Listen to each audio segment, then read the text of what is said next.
well speaking.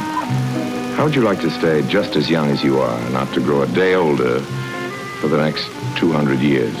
Girls, just imagine what that means. This is news, Albert. Big news.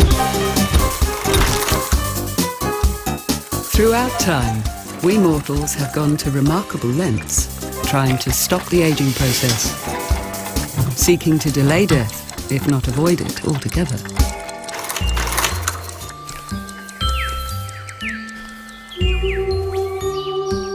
Now, as astonishing as it may seem, science has uncovered a key to endless youth, an elixir of life itself, discovered deep within the cells of a tiny pond creature.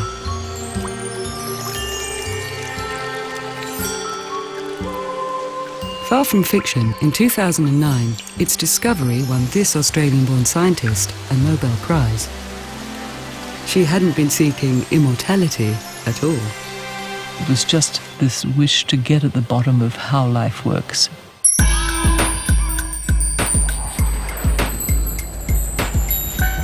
This is not just going to cure aging, it's going to literally change the world. This is something that has huge impact on something that matters to almost everyone, which is how long we live, as well as how well we live. But there's a challenge. For this remarkable substance has a paradox at its core.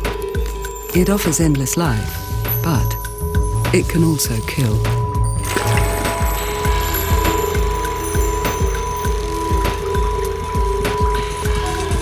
This riddle of cellular immortality is shaping all our lives.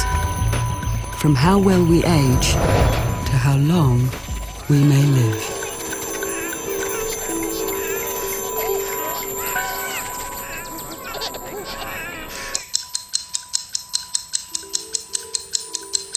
Most of us think of aging in terms of chronology or time.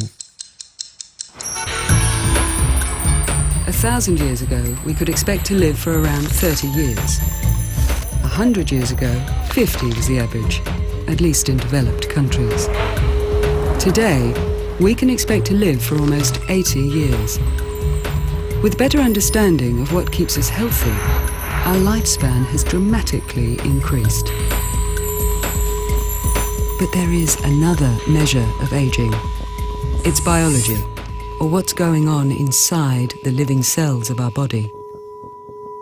And for each of us, that biological clock can tick at very different rates.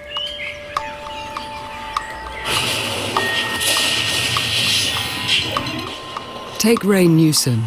He may look like an average 16-year-old, but inside his body, his cells resemble those of an extremely old man.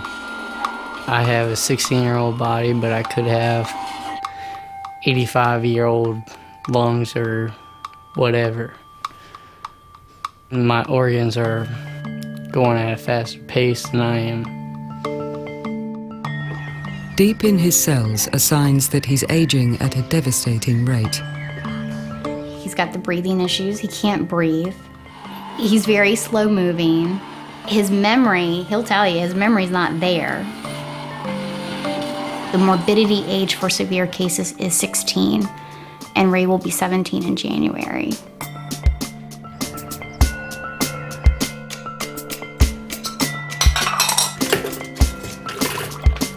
Paulette Salt also has signs of premature aging, but in her case it appears to be linked to stress. I feel older. My body feels more aches, more pains. I'm tired more often.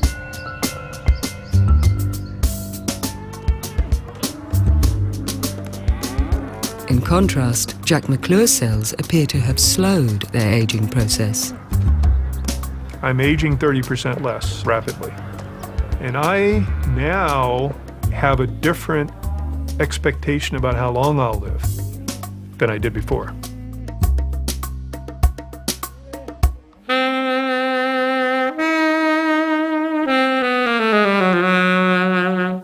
And at 92, Dal Richards defies our expectations. He has no signs of any age-related disease.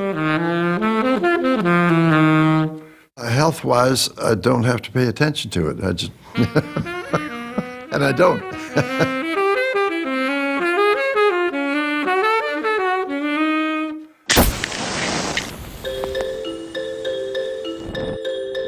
For the first time in history, we are beginning to understand why some of us age faster or slower than others, and what we can do to influence it.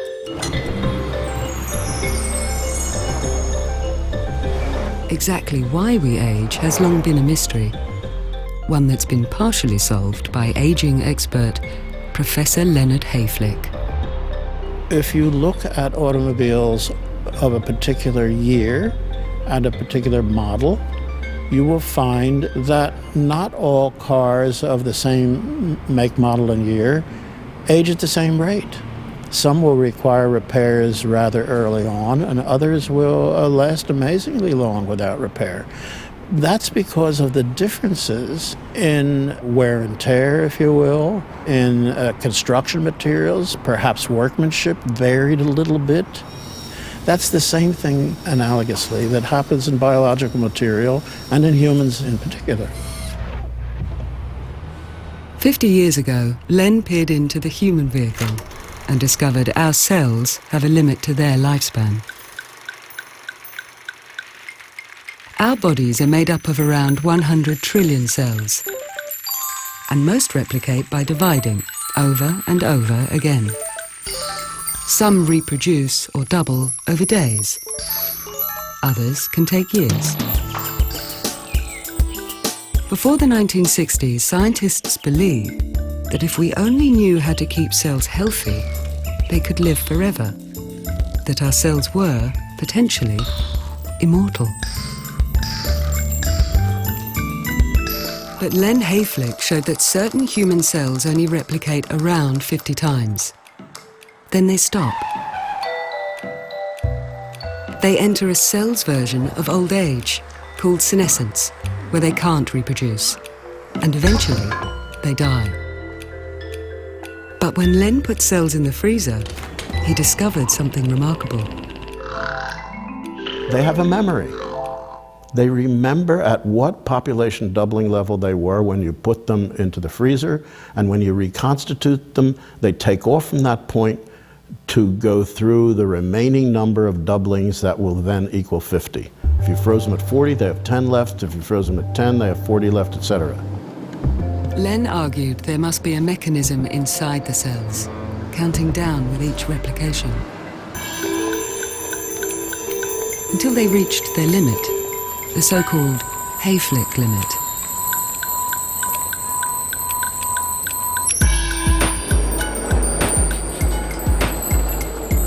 So something must signal cells when they reach the end of the line. Something tells them how long they have to live. But what?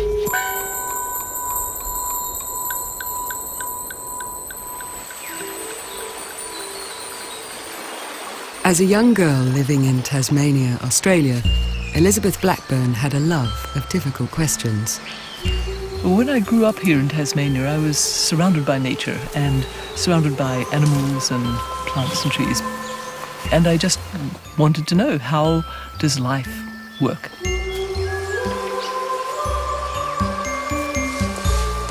This would lead her into molecular biology, where she would ask, what lies at the ends of our DNA?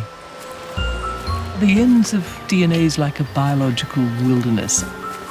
People knew about the genetic code when I was starting my research on DNA, but they just knew nothing about what goes on at the ends of DNA molecules. And so it was just this wonderful mystery. You know, some people like to look at what goes on at the ends of galaxies. You know, it was just an exploration. What's there? And so I kind of like those lonely places. Little did she realize she would uncover a vital secret deep within the cell.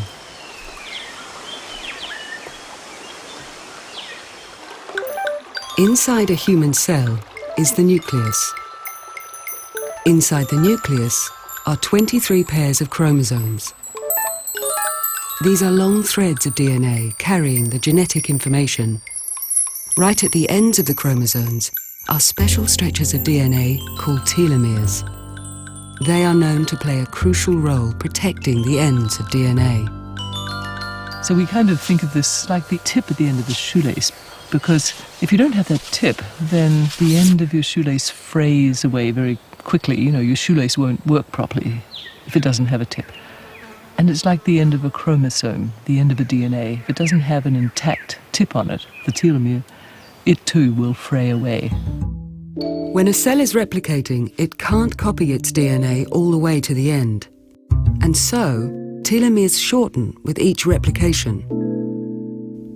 If telomeres get critically short, the cell can malfunction and die. If you don't have caps on the end of a chromosome, then the ends become very sticky. It's almost like the shoelace ends become tied together. And this messes up the genetic material. This can have disastrous consequences for cells. A little bit like if your ends of your shoelaces are tied together, you're going to trip up and fall.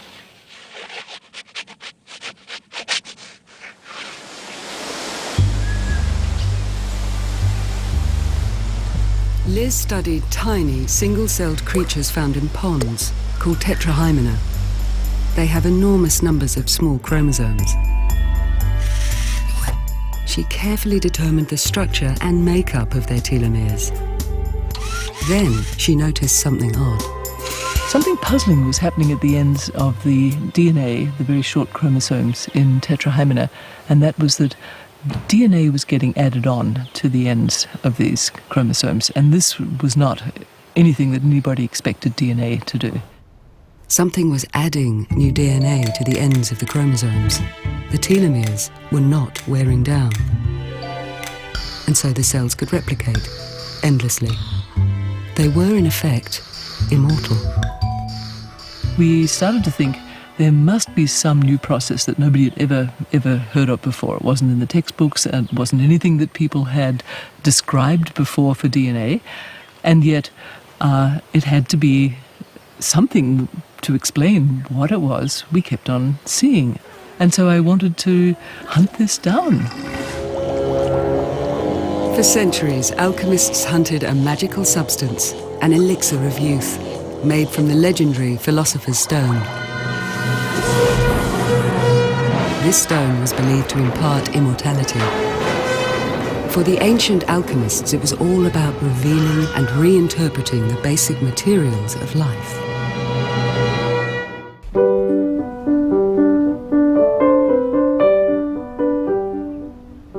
For Liz, it was the beginning of a long process, hunting a phantom-like substance. The journey started in 1975. By the early 80s, she was based in San Francisco, and together with geneticist Jack Szostak, saw that telomere lengthening was happening across different species. Something big was going on.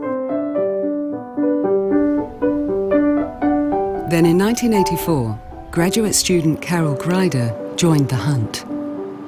Clearly there was evidence that something must be elongating telomeres.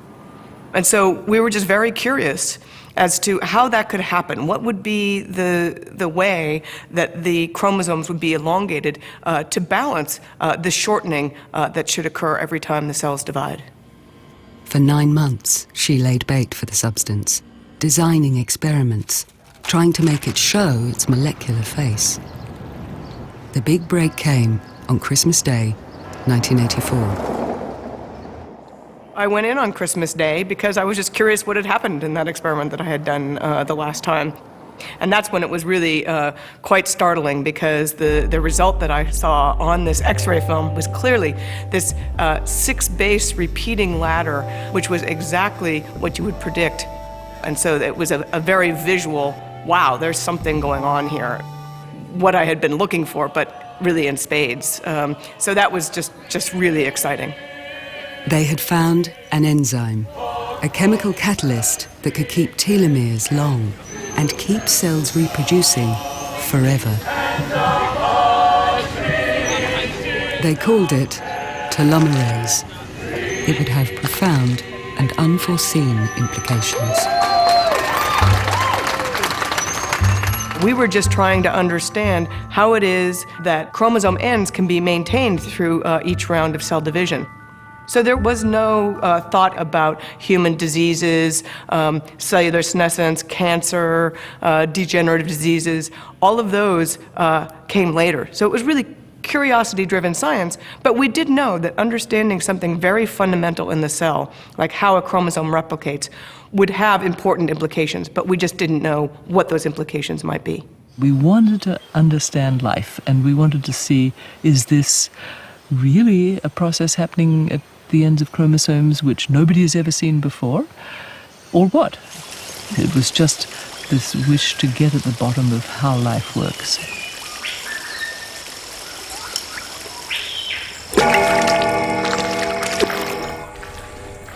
They had unknowingly uncovered the secret to endless life in cells. Now the question was, could it work in people? Almost all of us wish we were just a little younger than we are. Ladies quite late in their 70s can be heard addressing each other as girls. Very rich old ladies, even rich old gents, have squandered fortunes on monkey glands and I don't know what all, in the wistful hope of turning the clock back or at least slowing it up a bit. I can't imagine you with gray hair. Alan, I couldn't bear to see you get old and ugly. Like a molecular fountain of youth, the newly discovered enzyme held the promise of extending life. For many, it seemed to offer a chance to do nothing less than cure human aging. This new enzyme, telomerase, was suddenly really sexy. This is not just going to cure aging, but it's going to affect every disease practically we've ever heard of. I think this is going to be the biggest thing that ever hit the planet when we actually find a drug that turns on telomerase. It's going to literally change the world. I've never enjoyed anything as much as I have as turning over a rock for the first time and finding one of the mysteries of life and seeing it for the first time with my own eyes.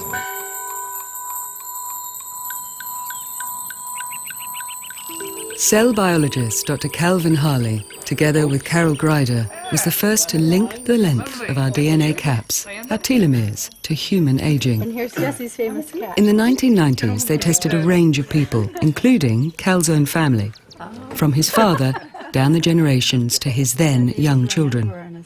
They discovered that generally, the older the human, the shorter the telomeres. All right, Andy? So Thanksgiving and telomere biology. It was a revolutionary idea that we could see the aging process in the DNA of a human being. It's almost like a fuse, and you get to a point where you have critical telomere loss that actually triggers genetic instability. And it basically is a genetic time bomb in the sense that the cells don't quite literally explode, but they can implode or basically die. When our telomeres reach a critical length, our cells reach the end of the line. And as our cells age, we age. The challenge was to see if it could be stopped. One of the first to embrace the challenge was biologist Dr. Michael West. When we started this work maybe 15, 20 years ago, we knew that the aging of cells had something to do with the aging of people. You know, the graying of our hair, the wrinkling of our skin. In my opinion, today, the data would suggest that upwards of 80% of human aging is caused by the aging of cells. And of course, we now have the key to rewind that clock of cellular aging. The enzyme telomerase was that key. Mike raised $40 million to build a biotech company called Geron, from the Greek for old man. They won the race to discover a human telomerase gene. And suddenly, the immortalizing enzyme could be activated. They put it to the test in none other than the cells of Leonard Hayflick, the man who, in a way, started it all. And so Dr. Hayflick's cells were the first cells in which we introduced telomerase to see, could we reset the Hayflick limit, the true Hayflick limit, the proliferative lifespan of Dr. Hayflick's cells. I remember I called the experiment in my notebook the immortalization of Dr. Hayflick. The cells on the left are examples of healthy young cells. The ones in the center are older cells, nearing the end of their reproductive life. And on the right are the same cells after adding an extra gene for telomerase. They had become young again. And they were replicating over and over. And of course the excitement was when the cells with telomerase started to break through and kept going while his cells without telomerase started to age. And that, of course, that was a breathtaking time, really. Staggering in its implications, I think. Appropriately, it could have been called the cellular fountain of youth, because we really did immortalize cells and give them essentially an indefinite replicative capacity, not as old cells, but we could actually turn back the clock, increase telomere length, and have cells live 10 or 100 times longer than normal, but in a youthful state. But so far, this gene therapy approach only works in cells in a petri dish. If we had a way to take this discovery in the telomerase gene and activate it in the human body and use it to reset telomeres in an aged person, and then I think importantly turn it back off, then I think we would actually see an extension of human lifespan, a retardation, a slowing of the onset of age-related degenerative diseases. Unfortunately, we don't know exactly how to do that today. So Geron went looking for another way to activate telomerase, testing plants used in traditional medicine. One molecule, TA65, was found in a Chinese herb.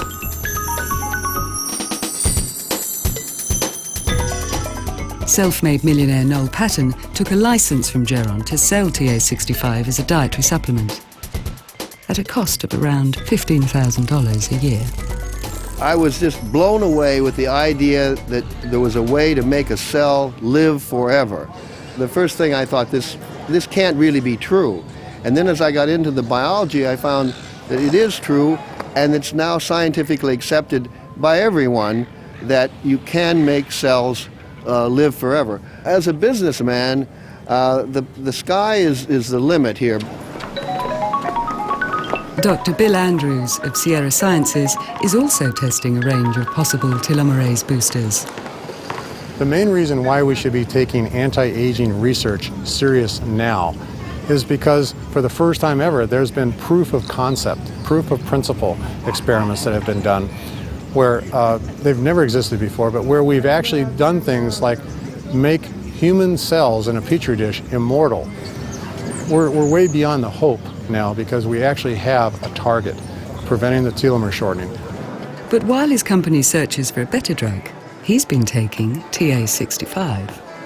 I've seen my running improve, I've seen my vision improve.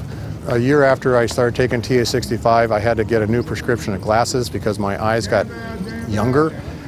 Now, another thing is I used to have age spots on my hands. They've just suddenly disappeared. I don't remember when. So I don't know if that's TA65 or something else, but they're gone. For some, this research is important. It's pushing the boundaries. But so far, TA65 has not been verified by the scientific community. Well, they're a sort of a nutraceutical kind of a company that doesn't have to go through any kind of an FDA approval or any oversight of the science at all. And they have yet to publish anything that shows that their compound does anything to telomeres. There's no scientific data, none at all, that says this in any human study has any effects. It's not an unreasonable idea, it's just that there isn't anything out there right now, and people are interested in that kind of thing, but there's nothing scientifically validated at this point.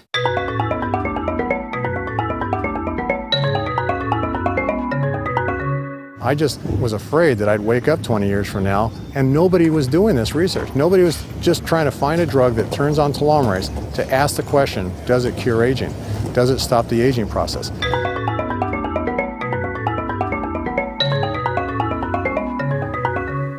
There are those who believe it's only a matter of time before science discovers a way to activate telomerase in people. And we'd all want a little of that boost juice, wouldn't we? Perhaps not, for there is a sting in this tale. The very same enzyme that keeps cells young can kill. So time, which was the cause of all this trouble, went on. As in many a tale of immortality, the price of seeking endless youth is often death. And now, as the mechanism of cellular aging becomes clear, a paradox is revealed. The same enzyme that fuels life fuels cancer. Cancer cells are healthy cells gone terribly wrong. And a key to their deadly success is the enzyme telomerase. When a cell's DNA caps become too short, the cell usually stops reproducing and eventually dies. But occasionally, instead of dying, the cell undergoes a number of changes that can make it cancerous. And one of these changes is turning on telomerase. The telomerase enzyme provides the fuel that allows cancer cells to replicate endlessly. So cancer cells like these are the true immortals. And 90% of cancer cells have hyperactive levels of telomerase. There's really two facets to it. It's sort of like Jekyll and Hyde. Dr. Jekyll was, the good, benevolent face. And so this is telomerase in normal cells.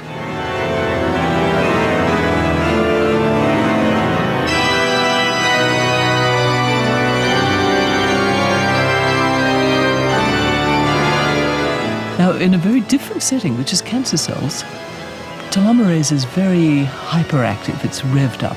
And in that setting of cancer cells, telomerase is actually very bad news because it gives the cancer cells permission to keep on multiplying. It's as though you've given the psychopath a weapon, which in the hands of a normal, social citizen like a normal cell is perfectly responsibly used, telomerase.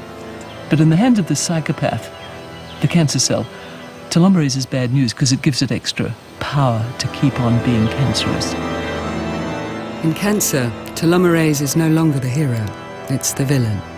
So this time, instead of boosting it, the challenge is to knock it down.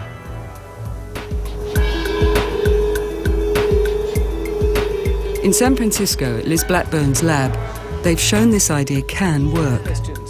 These ones, though, are always being covered by the 10 or 11, basically. They inserted faulty telomerase genes into cancer cells, and the cancer cells hated it. And within a week or so, the cells are really very miserable. And when we see miserable cancer cells that have, hated their lives so much they've committed suicide, we like this. Across the world, there are high hopes as many researchers target telomerase. And given some cancer cells have found alternative ways of producing telomeres, the focus is expanding. For understanding how cancer becomes immortal is one of the most significant new approaches to detecting it and stopping it.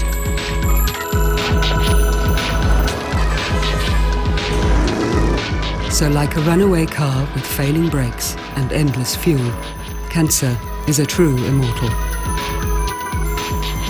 But rob cancer of its vital fuel, and eventually it stops. Paradoxically, this key to cancer's deadly success is also the key to why our cells age. But why has nature evolved this double-edged sword? The reason we age is likely as a mechanism to prevent cancer as we evolved into a longer-lived species from what we were in times past. And so the repression of telomerase, the robbing of immortality from cells in our body, the giving of cells of sort of like a finite fuel supply, helped prevent cancer and helped us live as long as we do. So we think of a yin and a yang. There's cancer and aging. And by extending telomeres and extending lifespan, we're probably increasing the risk of cancer. But as we've thought very carefully about that yin and yang, we think there's like a tightrope you could walk, a balance where we could find a way to extend human lifespan without causing human cancer, It's that yin and yang, that balance between aging and cancer, which I think science and medicine will be dealing with in the coming decades. That balance is critical, for we all rely on low levels of this same fuel to protect our normal cells. Just how important this is can be seen in people whose telomerase system is malfunctioning, like Ray Newsom. At 16, Ray has a rare genetic disease called DKC, dyskeratosis congenita. It's causing him to age prematurely. He has bone marrow failure, lung and heart disease. His major organs resemble those of a 90-year-old. He can't do the things that we're supposed to do in life. When it's a chore to walk from the kitchen to the living room, and it's exhausting for him, that's not life. And that's how it is for him. So every day is a wait. Every day you wake up and you're wondering if you're walking down the hallway, is he gonna be there or is he gonna be gone?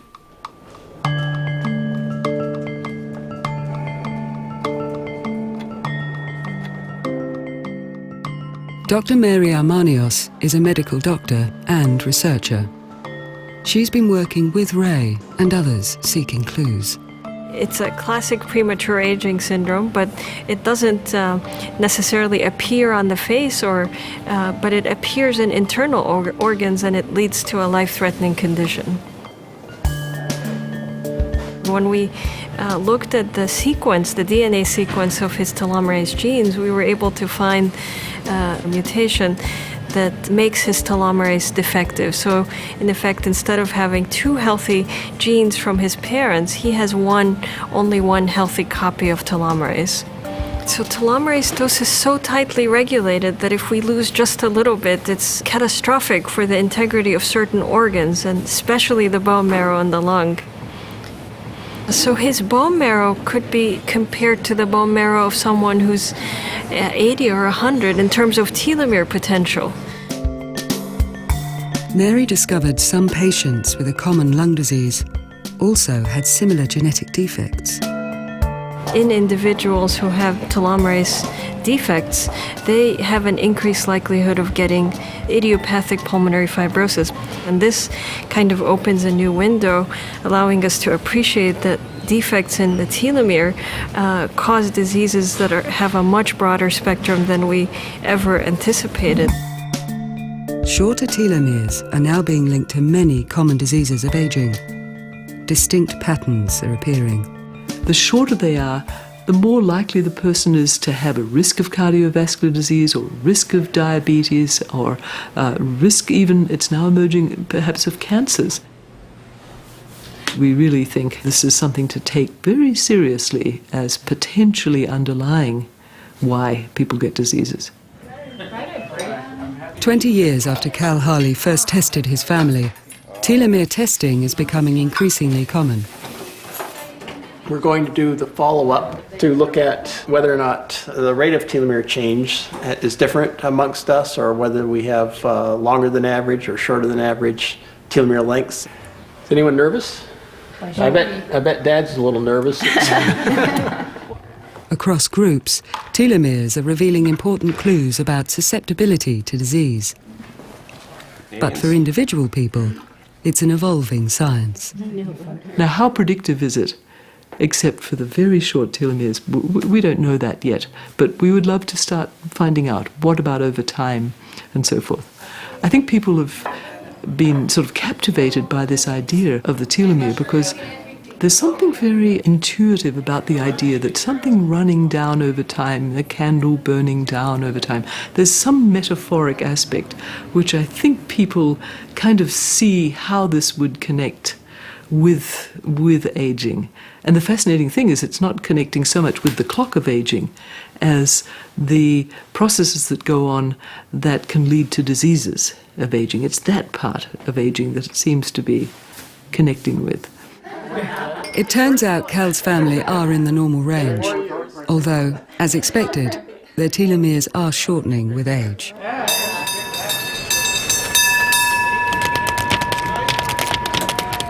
But here's the good news. Our telomere length is not set in stone. It's malleable. And it seems there are ways we can all increase our telomere length right now.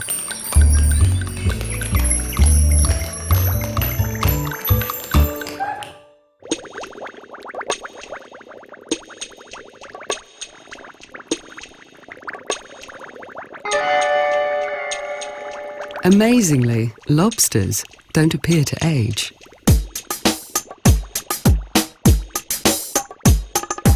When small young lobsters are compared to bigger long-lived adults, they show no difference in speed, strength, or virility. It seems accidents, sheer size, or predators kill lobsters, not time. When researchers went looking, they found high levels of the immortalizing enzyme telomerase, and this maintains the length of the telomeres. So how can we be more like a lobster? It seems how we live plays a crucial role. That's it. All right. How your legs feel, Mom? They hurt? Paulette Salt is 65. She juggles a full-time job with caring for her 100-year-old mother, Alison, who has Alzheimer's disease. Okay. The hardest is that I can't communicate with her. I know she's in there somewhere, but because of her deafness and because of the dementia, she's sort of in another world. You know, when things go wrong, she's in pain or she wants something and she can't verbalize it, and I'm trying to figure it out. I get frustrated. Okay. And then I usually have to walk away because I don't want to lose my temper. It's not her fault. She also shares her house with her disabled brother, Peter. Her life of chronic stress is taking its toll. There you go. All right. I'll put your shoes on, and we're going to get ready to go. I tend to be very restless, very nervous. I catch colds easier. I'm more prone to headaches, and it usually comes right after I've had a frustrating day with her or both of them. She's been taking part in a study looking at how stress, literally, gets under your skin. Psychologist Dr. Elissa Rappel specializes in studies of chronic stress. Hey! Hi, Liz. She teamed up with Liz Blackburn to see if stress could be measured inside a person's cells. CD8, 28 minus. So I was really interested in whether we could look at how stress causes wear and tear at the cellular level in healthy people. Can you see the damage from chronic stress? And where is that? Is there a little counter in the body? What Elissa does is it's about the whole person, right? And it's about their whole life, and it's sort of very, I don't know what the word would be, macro or something like that. It's very integrative. And my whole science had been very, very much, I want to understand the tiny molecular mechanisms of things and how these little tiny molecular processes and machines inside cells work. So how does it all add up and sort of play out in the life story of an organism or a person?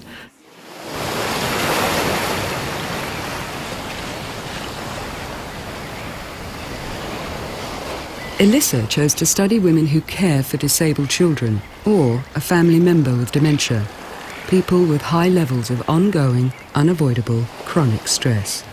So family caregivers are known to have tremendous burden of stress day in and day out, and they tend to not be able to take care of themselves very well. So there's a tremendous amount of depression and more of a suppressed immune system in caregivers.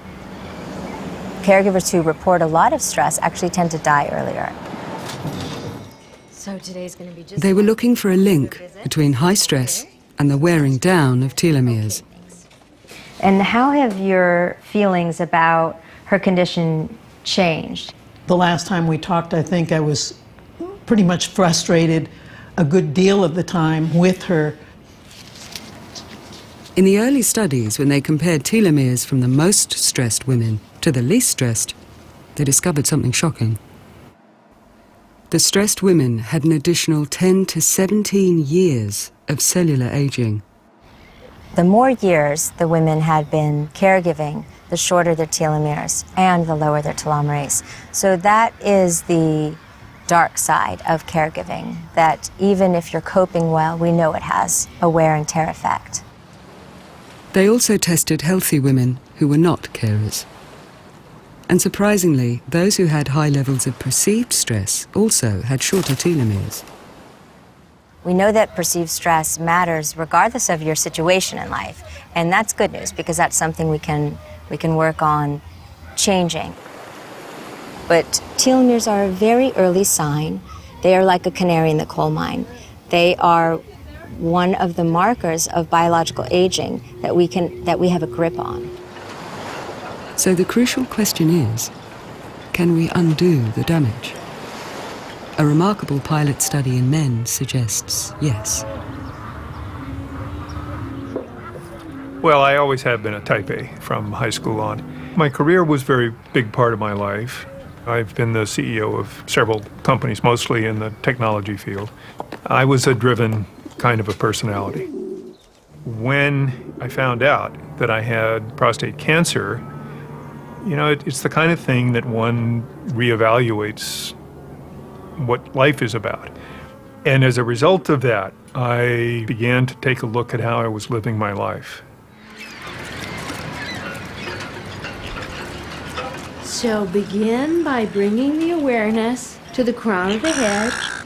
Draw the awareness through the scalp muscles. Jack joined a study that was looking at men with low-risk prostate cancer. As you inhale, imagine that you're inviting in whatever qualities you need. Instead of surgery, this group chose to change their lifestyle. They took on focused relaxation, regular exercise, a low-fat diet, and a great deal of emotional support. Through the whole trunk of the body. And we found that after just 3 months, men who made these changes, that over 500 genes were favorably affected, in effect, turning on or upregulating the disease-preventing genes. Dr. Dean Ornish led the pilot study in collaboration with Liz Blackburn. We also looked at telomerase in the same group of men, and we found that after just 3 months, telomerase was increased by almost 30% in the men who made these changes. Again, breathing into your possible future. It looks like I aged 29% less during that 90-day period. And that changes nearly everything. And I now have a different expectation about how long I'll live than I did before.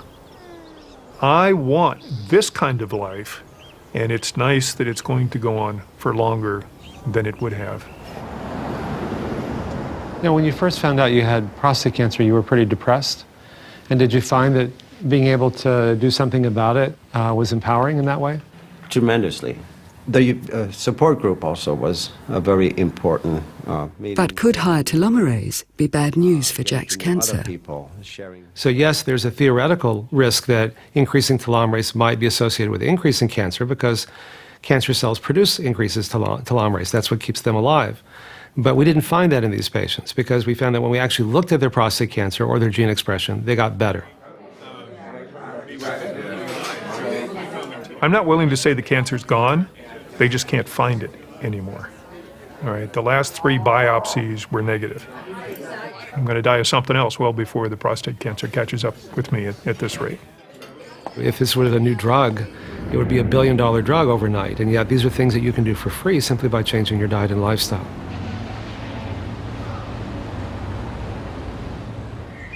That's it. Paulette has also had some good news. Don't drag your feet, Mom. The Carer study and other studies around the world found that exercise and a reduction in stress and negative thinking can change telomere length. In up to 25% of people, telomeres are actually getting longer over the course of a year or 2. This was really an exciting finding for us because rather than just, the gloom and doom news of chronic stress, we now know that telomeres and stress track together. And so if stress is going down, telomeres are lengthening. Before, it was more of a black box. We knew if you changed your lifestyle, things got better. Your heart disease could improve. Your prostate cancer often improved, and so on. But we didn't know why. And now, for the first time, we're understanding at a genetic level that when you change your lifestyle, it changes your genes, it changes your telomerase. That's a powerful motivator for many people. So if we can keep our telomeres from shortening, can this protect us from the diseases of old age? At 92, Dal Richards has no detectable signs of cancer, diabetes, lung or heart disease. He is one of the super seniors, a group of remarkably healthy Canadians aged 85 to 105. I can't remember when I last missed a gig. I really can't. It must have been many years ago. And we play a lot of gigs, like counting my radio show, a couple of hundred a year. So I'm out there with my horn pretty often.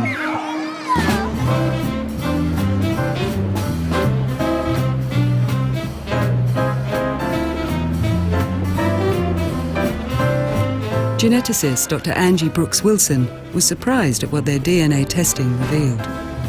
We found that the super seniors did not have an unusual telomere length. They didn't have the really long telomeres we suspected we would see, and neither did they have exceptionally short telomeres. They actually seemed to have quite an average telomere length for their age, and they tended not to vary relative to each other. So it suggested to us perhaps the super seniors actually have an optimal telomere length. Optimal telomere length. Long enough to keep vital cells renewing and tracking with a longer, healthier life. Getting ready to dance, getting ready to be swinging with Dal tonight.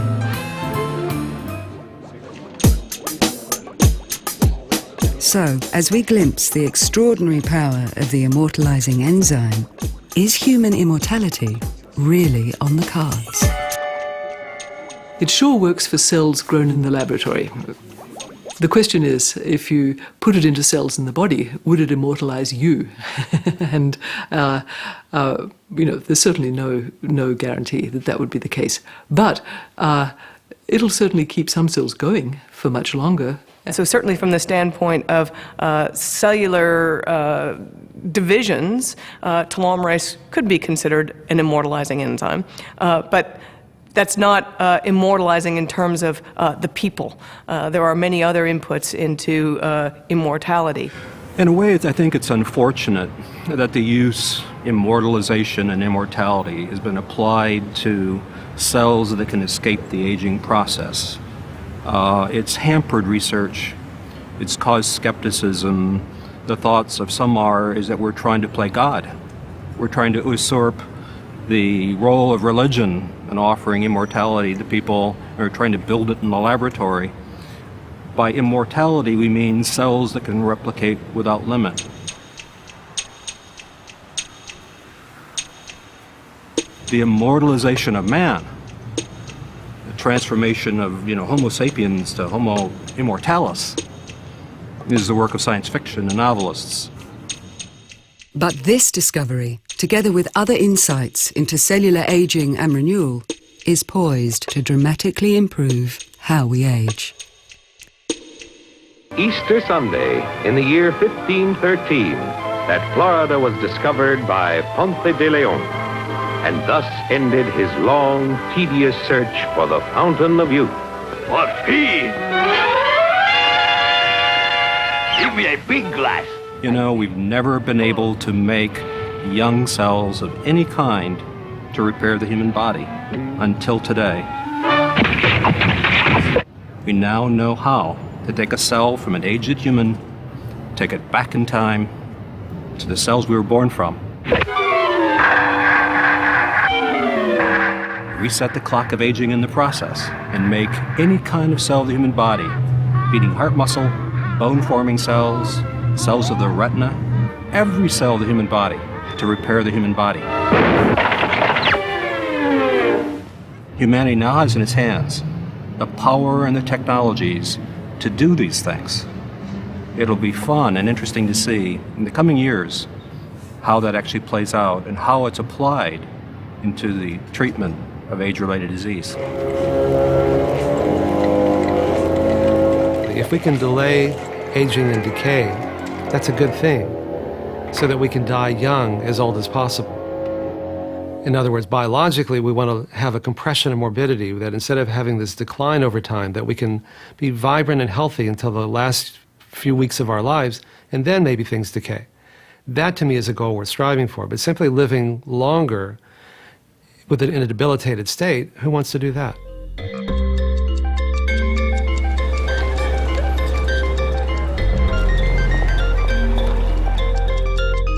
In 2009, the discovery of the mechanism that keeps our cells young and fuels cancer was awarded the Nobel Prize for Medicine. Professors Elizabeth Blackburn, Carol Greider, and Jack Szostak shared the prize. It honored a journey that had started over 30 years earlier.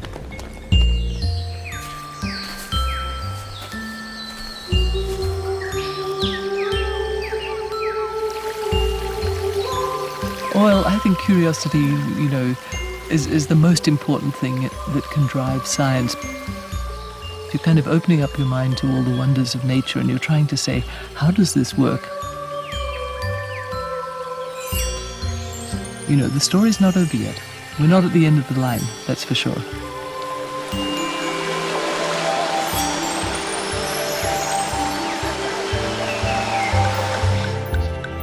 Most of us hope to hold on to life and all it offers for as long as we can. Now a new picture is emerging of our power to influence how long we will live and how well.